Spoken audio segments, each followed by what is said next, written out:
Inas Mahilog, taga Davao dito. Ang among presidente si Sir Jantuna. Tapos 2009 ako na si Iti sa Kawang. Kaya kung wala ko itawag panahon na Broadway, saksi Jehovah na ko ron. Pero panahon na, kaya siyempre nagtako man ko na buting family. Huwag kayo magtuko lang hindi ko ba? Naanag sa sugar, bisyo ka na.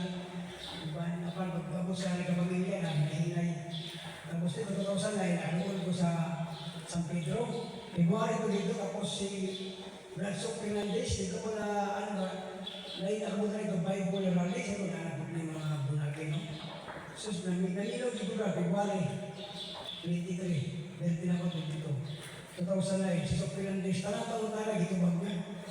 Dito ko na-amis kayo, nga naman, at talang pangutana sa mga, ano sa ko sa kining ko sa pintor man ko sa Secretary of State na dito Jehovah, si Adventist, kining ano, kining Iglesia ni Cristo, na po dito kining ginawang na Tingin Soriano, ang dating daan. Buto, ang dalang pangutana dito ba ni Sok Fernandez? Buto, pag human sa ibig, namutana ko sa organizer na, Sir, pwede ba mo apelya sa inyo? Sir, pwede, anytime. Sunod lang na sa Pedro Cathedral, matag-webe sa bago namin study niya sa Bible na masiki. Kung nagsukod dito, pagsukod ako dito, naulaw ko, magawas ko. Magawas ako, gitawag ko sa Vice President, si Tatandaan nyo, gitawag ko, saan ka? Naulaw ko kay, ano sa sabayan ako mga bataton? Tapos, ang lecture dito, hindi ba sa lecture ba? English. Hindi makaya rin, gawas ko. Kung gitawag ko niya, dibasahan ko niya John 1:3, amo ito na kailangan i-dipin ng pagtuon. Ito, ganun nabit karong butaga, masalamat ko kay una sa Ginoo, ikalawa kay Maestro Winnie, Migo, tapos kay Brother Winnie, napag-invite sa mga dali. Kay alam ba sa karoon, yung graduate silang anak. Muna isuon, isa sa mga pagtulunan na hilig basta-basta niya simbahan, kining great doctrine na ito na mo ang purgatory. Pero sa dili pala po ihatag yung pinakalimukan, una, ang ating Ginoo kay kasagaran ng bulan na sa uban, asa mabasa, kapitulo versikulo. Pero ang simbahan, matong tanawon, hatay din siya.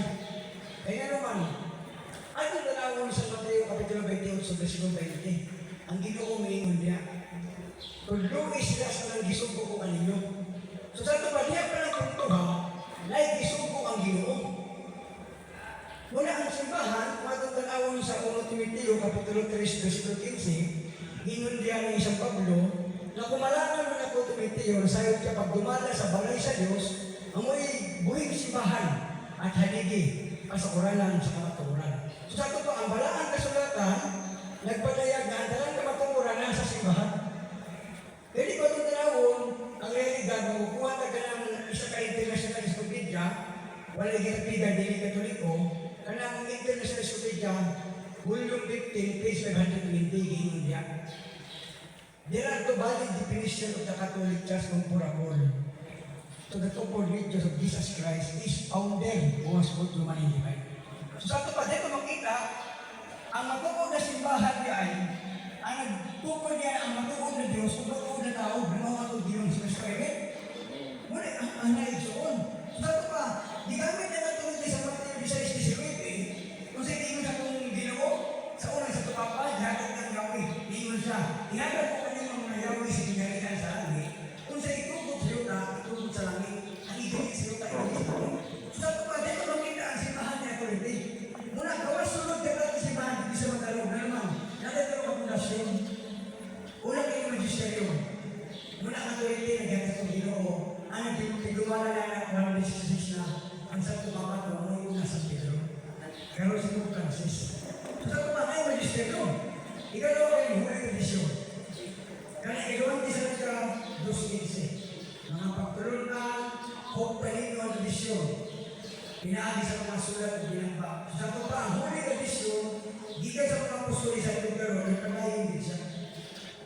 Muna na iksunod. Tapos ikatulungan ng Holy Scripture.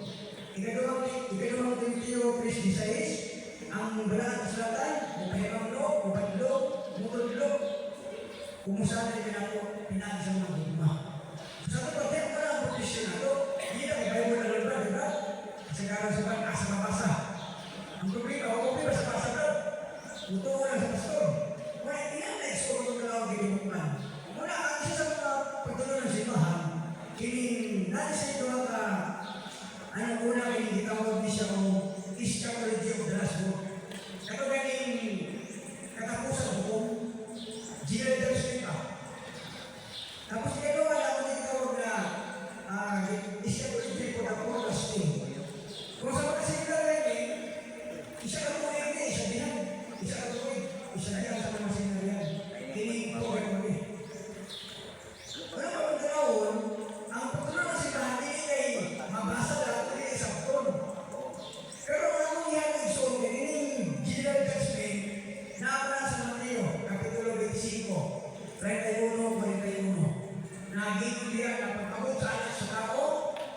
niya ang tanan tao. Tapos ang garnero sa tao, ang garnero sa wala. Sa mga muna kitawag na general judgment kung hukom sa tanan sa pamalit sa ito. Pero sa mga kami pala ng Ginoo, ulit kitawag na particular judgment. Kaya tanan sa hukom. May tao na makaingon ko ibasa o Biblia, naluwas na siya. Kaya naman, kung sa Ginoo sa Romano, Kapitulo 9, versikulo 27. Sa makausa, ditugutan namatay ang tao, inibuman hukom.